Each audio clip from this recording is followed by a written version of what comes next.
तो आज की इस वीडियो देखने वाले हैं क्लास 10th के हिंदी, जो कि बिहार बोर्ड का पहला चैप्टर है और ये कविता है गुरु नानक जी का। और गुरु नानक जी की जो कविता है, एक तो है राम नाम बिनु बिरथे जगी जन्मा, दूसरा है जो नर दुख में दुख नहीं माने। इसका जो पहला कविता है, इसके अंतर्गत राम जी के बारे में बात किया गया है, यानी राम नाम जपने के बारे में, यानी नाम जप के बारे में, कि जो इंसान इस धरती पर जन्म लेते हैं और भगवान का नाम नहीं लेते हैं, यानी राम का नाम नहीं लेते हैं, उसका इस जीवन में जन्म लेना व्यर्थ है। दूसरा में बताया गया कि भक्ति की क्या शक्ति होती है, यानी जो इंसान भक्ति करते हैं सच्चे मन से, उसके लिए चाहे सोना हो या मिट्टी हो, सब एक समान होता है। उसके लिए सुख दुख, अच्छा बुरा, खुशी दुख, ये सब का कोई मतलब नहीं है। चाहे अमीरी गरीबी हो, कोई भी परिस्थिति उसके लिए कोई मतलब नहीं रखता है। चलिए, पहले तो हम लोग देखेंगे इसमें लेखक के बारे में, इनके बाद हम लोग ऑब्जेक्टिव कवर करेंगे, और उस ऑब्जेक्टिव में सारे PYQ को मैंने कवर किया है। PYQ इन द सेंस कि पिछले साल जो परीक्षा में पूछे गए सवाल है, उनको मैंने कवर किया है। तो सबसे पहले लेखक परिचय जानते हैं।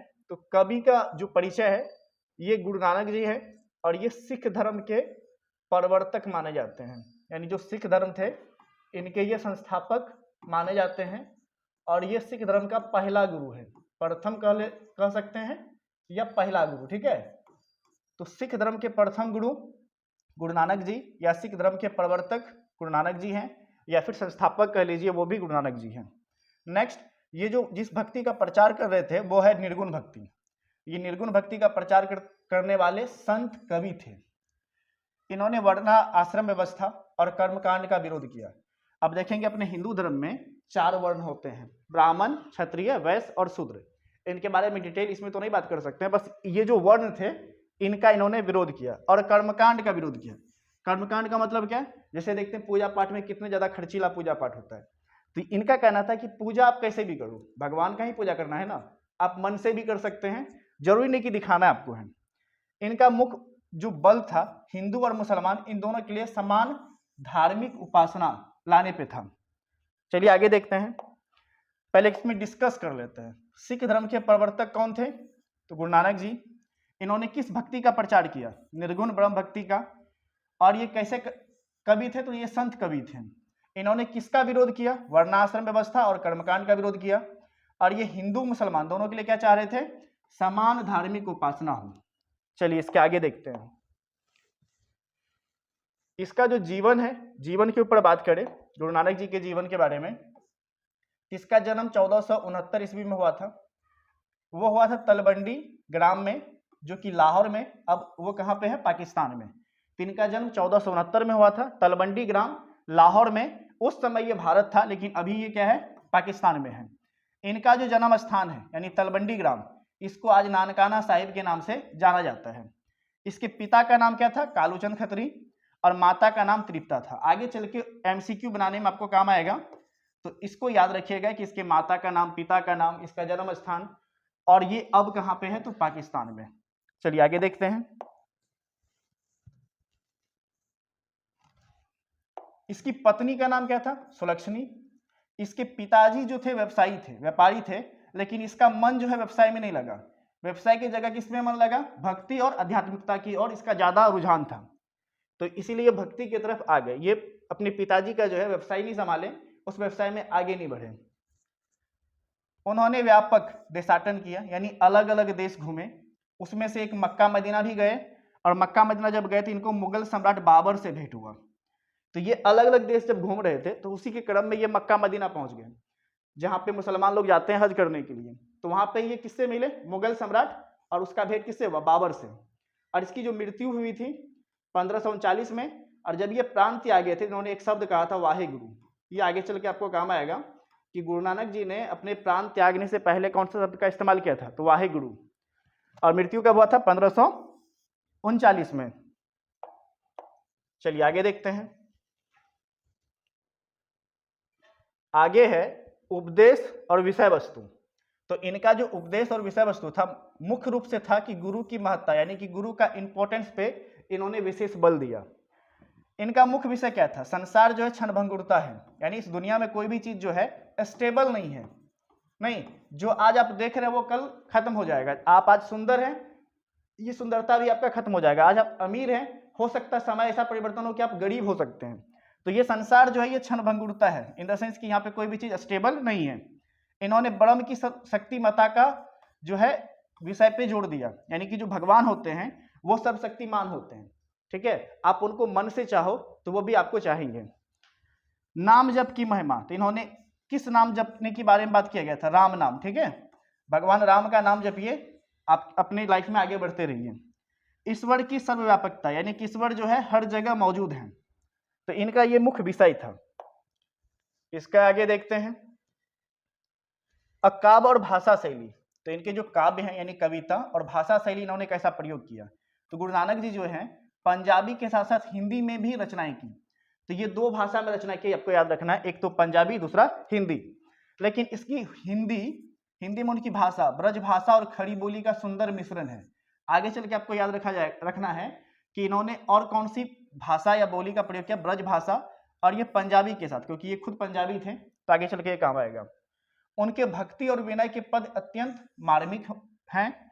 दोहे में जीवन का अनुभव सहजता के साथ जैसे कबीर की रचना में है वैसे गुथे हुए हैं। कबीर जी की तरह उन्होंने उलटबासी शैली का प्रयोग नहीं किया। इसका मतलब बताते हैं। कबीर दास जो थे ये अपने कविता में या दोहा में उलटबासी यानी उल्टे शब्द का इस्तेमाल करते थे। जैसे कबीर जी का एक दोहा है, कबीर दास के उल्टा बानी पहले खानी तब स्नानी। यहाँ पे कबीर दास कह रहे हैं कि कबीर दास का उल्टा बानी, ये स्टार्टिंग का लाइन है, यानी कि कबीर दास उल्टा बोल रहे हैं, पहले खानी तब स्नानी। अब इसका मीनिंग क्या है कि पहले स्नान करना है तब खाना है, लेकिन पढ़ने में कैसा लग रहा है? पहले खाना है तब जाके स्नान करना है। तो ये कबीर जी की तरह जो गुरु नानक जी थे ये उलटबासी शैली यानी उल्टे शब्द का प्रयोग नहीं किए, जो भी किए सीधा सीधा प्रयोग किए। अब इसकी जो प्रमुख रचना है गुरु नानक जी की वो कौन कौन सी है? तो गुरु नानक जी की जो प्रमुख रचना है वो है जपू जी, आशा दीवार, रही रास और सोहिला। तो ये आप याद रखेंगे कि गुरु नानक जी की जो है रचनाएं हैं जपू जी, आशा दीवार, रही रास और सोहिला। इनकी रचनाओं का संग्रह, इन्होंने जितने भी रचनाएं की उनका जो संग्रह है सिखों के पांचवें गुरु का नाम क्या था? गुरु अर्जुन देव। गुरु अर्जुन देव ने 1604 ईस्वी में इनके सभी रचनाओं का संग्रह किया। उसका नाम क्या रखा? गुरु ग्रंथ साहिब। यानी कि इनकी जितनी भी रचनाएं हैं यानी गुरु नानक जी के, उनको एकत्रित किया गया, एक संग्रह बनाया गया। उसको करने में किसका योगदान था? गुरु अर्जुन देव का। कब किए? 1604 में। और उसका नाम क्या रखा गया? गुरु ग्रंथ साहिब। अब इनके जो दोनों पद हैं जो हम लोग अभी पढ़ने वाले हैं, राम नाम बिनु बिरथे जगी जन्मा और जो नर दुख में दुख नहीं माने, ये गुरु ग्रंथ साहिब के महला शीर्षक के अंतर्गत आता है। ये याद रखिएगा कि राम नाम बिनु बिरथे जगी जन्मा और जो नर दुख में दुख नहीं माने, ये गुरु ग्रंथ साहिब के किस शीर्षक के अंतर्गत है? तो महला शीर्षक के अंतर्गत। चलिए आगे बढ़ते हैं। अब देखते हैं हम लोग इसका ऑब्जेक्टिव। जितने भी इस चैप्टर में ऑब्जेक्टिव हैं उनको अब हम लोग डिस्कस करते हैं। तो गुरु नानक किस भक्ति धारा के कवि हैं? और ये देखिए ये कब कब पूछा गया है। तो गुरु नानक किस भक्ति धारा के कवि थे? तो निर्गुण भक्ति धारा यानी निर्गुण ब्रह्म भक्ति धारा के ये कवि थे। ऑप्शन इसका बी सही है। चलिए आगे देखते हैं। गुरु नानक का जन्म लाहौर के किस ग्राम में हुआ था? तो अभी हमने तो डिस्कस किया ही था कि गुरु नानक जी का जो जन्म है लाहौर में कहां पे हुआ था? तो लाहौर में कहां पे हुआ था? तलवंडी में। ऑप्शन कौन सा सही है इसका? ए सही है। चलिए आगे देखते हैं।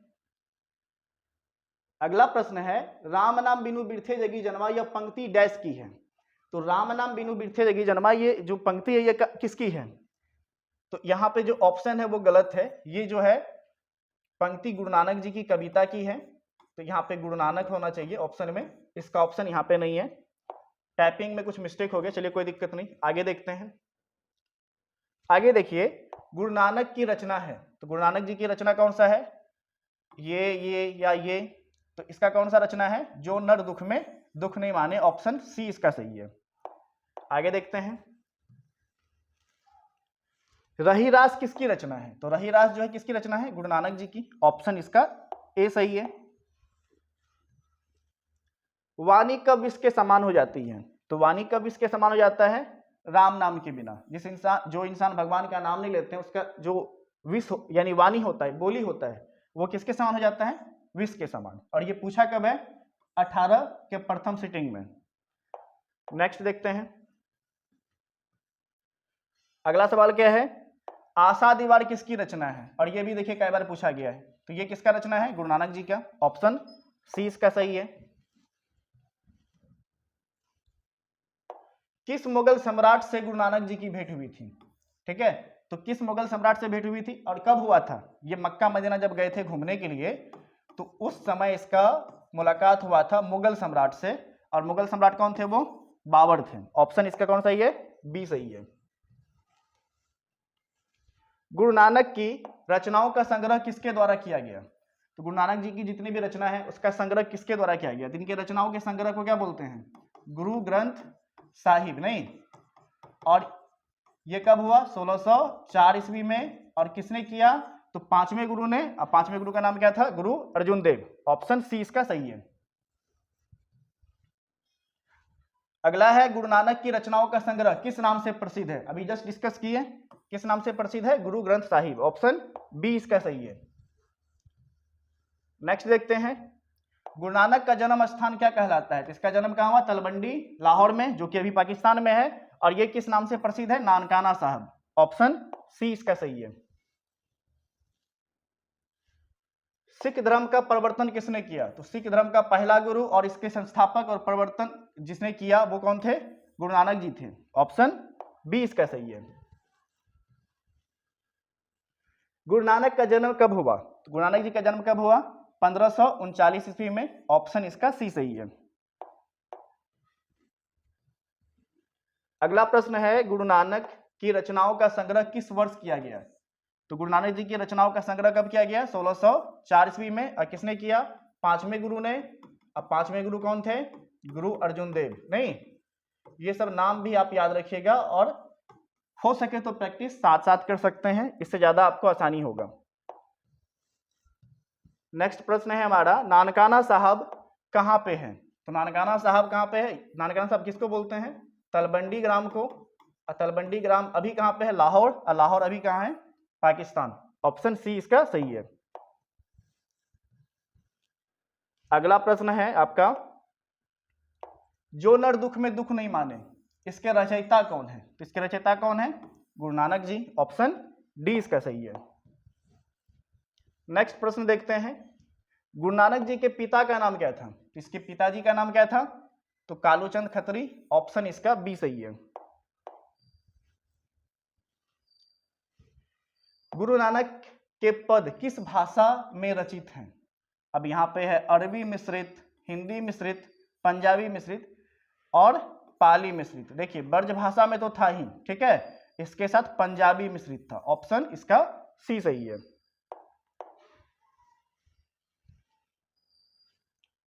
गुरु नानक की माता का नाम क्या था? इसके माताजी का नाम क्या था? तृप्ता। ऑप्शन बी इसका सही है। गुरु नानक की पत्नी का नाम क्या था? तो इसकी पत्नी का नाम क्या था? 21 में पूछा गया, सेकंड पाली में। सुलक्षणी था। ऑप्शन सी इसका सही है। देखिए 3-4 चीज तो आपको याद रखना है। सिख धर्म के संस्थापक, नहीं, सिख धर्म के संस्थापक गुरु नानक जी, इसके माता का नाम तृप्ता, पिता का नाम कालूचंद खत्री, नहीं, कालूचंद खत्री, पत्नी का नाम क्या था? सुलक्षणी, नहीं, सुलक्षणी। तो ये आपको याद रखना है। थोड़ा बहुत ऑब्जेक्टिव बनाने में बहुत ज्यादा आपको फ्लो मिल जाएगा, देखते ही आंसर आप बता देंगे। अगला सवाल है, गुरु नानक किसके बिना जगत में यह जन्म को क्या मानते हैं? व्यर्थ मानते हैं। किसके बिना? तीर्थ यात्रा के बिना, राम नाम के बिना, ज्ञान के बिना या धन के बिना? तो भगवान यानी राम नाम के बिना जो है इस जीवन में जन्म को क्या मानते हैं? व्यर्थ मानते हैं। चलिए आगे बढ़ते हैं। ब्रह्म का निवास कहाँ है? यानी ब्रह्म का निवास कहाँ पे है? मंदिर में, मस्जिद में, गुरुद्वारा में या हृदय में? तो मनुष्य के हृदय में। आप सच्चे मन से प्रार्थना करिए, भगवान आपके हृदय में बसते हैं। ठीक है, तो इसका जो राइट आंसर है ऑप्शन नंबर डी, ब्रह्म का निवास हृदय में। गुरु नानक किसका प्रचार किए? गुरु नानक जी ने किसका प्रचार किए हैं? तो ब्रह्म की भक्ति का, यानी निर्गुण भक्ति का। तो गुरु नानक जी ने किसका प्रचार किया है? ब्रह्म निर्गुण भक्ति का, जो कि है ऑप्शन नंबर आपका सी सही। अगला प्रश्न है, कंचन माटी जने यह पंक्ति के रचयिता कौन है? तो इसके भी रचयिता कौन है? गुरु नानक जी। कंचन मतलब क्या? सोना। तो सोना को मिट्टी समझे, नहीं, सोना को क्या समझे? मिट्टी समझे। सोना और मिट्टी दोनों एक समान। ये रचना, ये जो पंक्ति है, ये इसके रचयिता गुरु नानक जी। ऑप्शन ए सही है। अगला सवाल है, नानक लीन भयो गोविंद सो ज्यों ज्यों पानी संग पानी, यह पंक्ति किस पाठ से संकलित है? अब दो इसमें पद हैं, एक तो राम नाम बिनु बिरथे जन्मा और जो नर दुख में दुख नहीं माने। तो नानक लीन भयो गोविंद सो ज्यों पानी संग पानी, पहला वाला में राम नाम के जप के बारे में कहा गया है और दूसरा में भक्ति के बारे में। तो भक्ति का बात यहां भी हो रहा है, तो भक्ति का बात जो हो रहा है, तो इसका ऑप्शन कौन सा सही होगा? Option number B. ये याद रखिएगा, पहला वाला पद में भगवान यानी राम जी के नाम के जप के बारे में बात किया गया है और दूसरा में भक्ति के बारे में। सोहिला किसकी रचना है? तो ये भी काफी आसान है। इसके रचनाकार कौन है? गुरु नानक जी। चलिए आगे बढ़ते हैं। अगला प्रश्न है, जपू जी किसकी रचना है? तो इनका भी आंसर वही होगा, गुरु नानक जी। ऑप्शन बी सही है। गुरु नानक की मृत्यु कब हुई? गुरु नानक जी की मृत्यु कब हुई थी? तो वो हुआ था 1539 में। ऑप्शन आपका सी सही है, सॉरी बी सही है।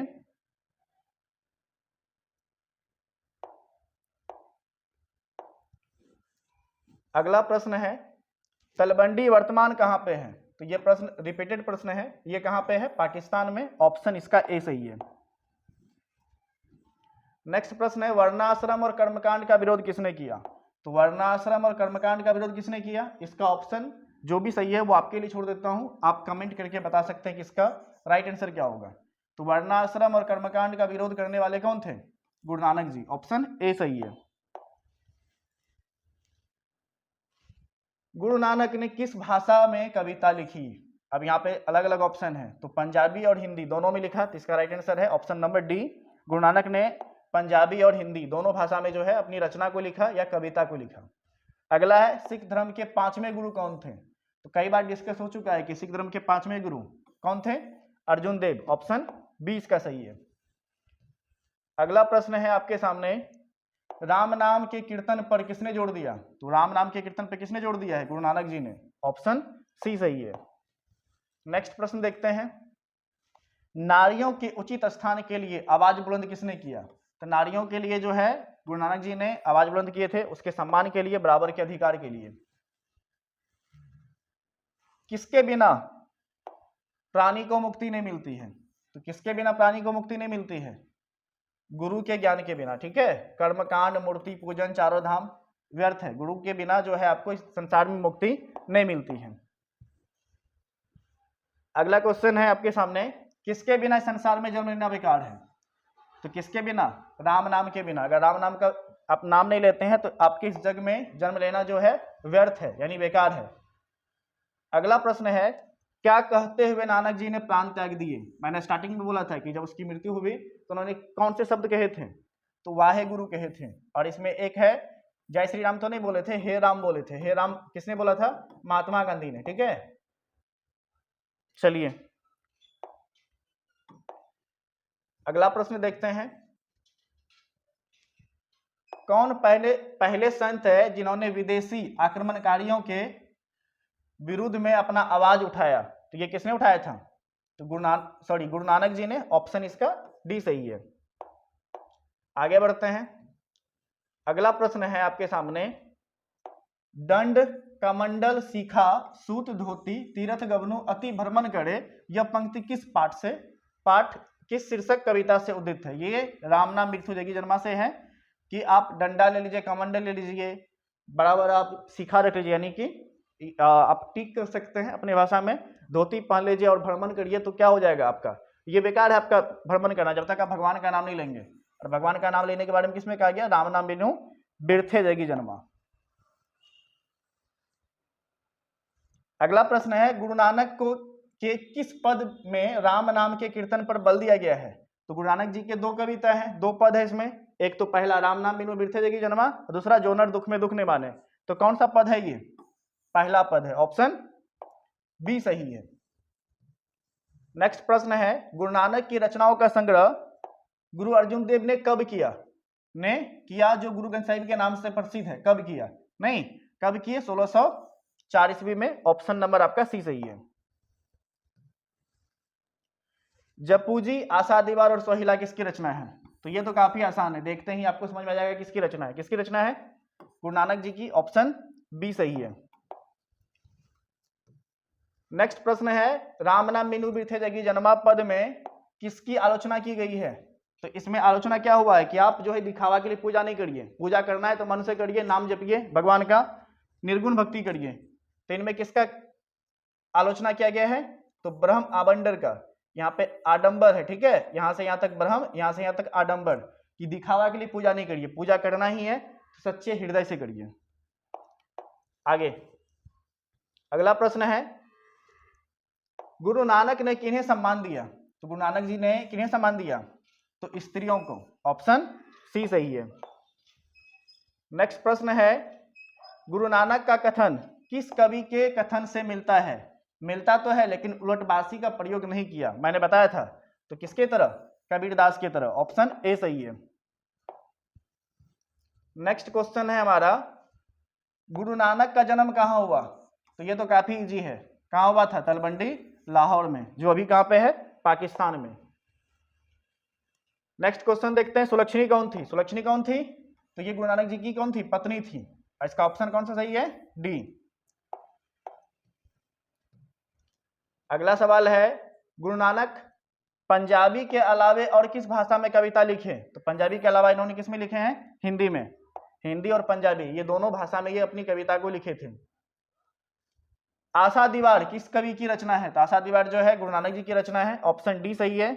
अभी देखिए क्या है ना कि गुरु नानक जी के ही बारे में बात कर रहे हैं, उसी का एमसीक्यू देख रहे हैं, तो यहाँ पे जो भी रचना मिल रहा है सबको तो काफी आसान लग रहा है, ठीक, आराम से कर देंगे।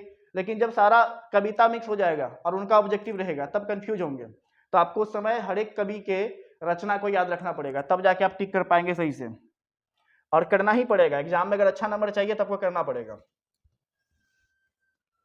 अगला है, गुरु नानक ने किस धर्म का प्रवर्तन किया? तो इन्होंने किस धर्म का प्रवर्तन किया है? सिख धर्म का। और ये सिख धर्म के पहला गुरु या प्रथम गुरु माने जाते हैं। गुरु नानक किस धारा के प्रमुख कवि हैं? गुरु नानक जो है किस धारा के कवि हैं? निर्गुण या सगुण? क्योंकि इधर तो दो से कोई मतलब नहीं है, ये निर्गुण भक्ति धारा के कवि हैं। ऑप्शन बी इसका सही है। नेक्स्ट क्वेश्चन है, जपूजी किसकी रचना है? तो जपूजी किसकी रचना है? गुरु नानक जी की। ऑप्शन इसका सी सही है। गुरु नानक को किस मुगल सम्राट से मुलाकात हुआ था? तो कैसे मुलाकात हुआ था? बाबर से। ये रिपीटेड क्वेश्चन है। अब अगर आप यहां तक वीडियो देख लिए हैं तो थोड़ा सा समय दीजिएगा, आपको मैं कुछ समझा दूं। देखिए क्या है ना, क्लास 10th में आप अभी एग्जाम आपका अगले साल होने वाला है, फरवरी और मार्च के बीच में। तो अभी क्या करना है, आपको प्रैक्टिस करना है और जितना जल्दी हो सके शॉर्ट में प्रैक्टिस करना है। अभी अगर सारा सब्जेक्ट पढ़ने बैठ जाएंगे तो खत्म नहीं होगा। ऐसे में क्या चाहिए कि आप जो प्रैक्टिस किए हैं आपको कितना पता है, तो उनका टेस्ट देना है। तो आपके जो इंस्टीट्यूट है जहाँ पे ऑफलाइन आप पढ़ते हैं वहाँ पे आप जाके टेस्ट दीजिए, जो आपके टीचर पढ़ा रहे हैं। इनके साथ साथ ऑनलाइन टेस्ट डेली दीजिए। तो डेली आपको टेस्ट देने के लिए कनक की पाठशाला पे जाके आपको रजिस्टर करना पड़ेगा, जो कि हमारा वेबसाइट है kanakkipathshala.com। इस पे जाएंगे आप, यहाँ पे अपना नाम मोबाइल नंबर डाल के रजिस्टर कर लेंगे। इनके बाद यहाँ से आपको क्विज का एक सेक्शन दिखेगा, क्विज वाला सेक्शन, और ये सेक्शन में आप डेली टेस्ट दे सकते हैं। अपना सब्जेक्ट सेलेक्ट करिए, चैप्टर सेलेक्ट करिए, डेली टेस्ट दीजिए। कोई लिमिट नहीं, आप 10 टेस्ट देना है दीजिए, फ्री है। 20 देना है, 30 देना, आराम से दे सकते हैं, आपको कोई भी चार्ज नहीं लगेगा, ठीक है, कोई चार्ज नहीं, आप फ्री में यहाँ पे टेस्ट दे सकते हैं। जो भी पढ़ाया जाता है आप उसका पीडीएफ भी डाउनलोड कर सकते हैं, और ये चीज आपके लिए बिल्कुल फ्री है। तो अगर आप चाहते हैं कि अच्छा प्रैक्टिस हो, अच्छा स्कोर हो एग्जाम में, तो बिल्कुल आप जाके रजिस्टर करिए। ये इसमें आपको कोई चार्ज नहीं लिया जाएगा, बिल्कुल फ्री है। कोई दिक्कत है तो इस नंबर पे कॉल करिए, ये नंबर यहाँ पे दिख रहा है आपको, मैं साइड हो जाता हूँ। इस नंबर पे कॉल करके या मैसेज करके आप कोई भी इन्फॉर्मेशन चाहिए आप आराम से ले सकते हैं।